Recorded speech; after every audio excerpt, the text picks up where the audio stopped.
দুর্গাপুর থানার উদ্যোগে বিশ্ব মাদক বিরোধী দিবস উদযাপন হলো পদযাত্রার মধ্য দিয়ে।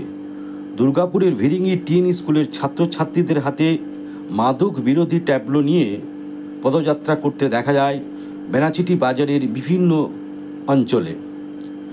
এই সচেতনতা পদযাত্রায় দুর্গাপুর থানার আধিকারিক সঞ্জীব দে, ফরিদপুর ফাঁড়ির আধিকারিক, টিএন স্কুলের প্রধান শিক্ষক, দুর্গাপুর নগর নিগমের প্রশাসক মণ্ডলীর সদস্যা রাখি তেওয়ারি ও কংগ্রেস নেতা সুদেব রায় উপস্থিত ছিলেন।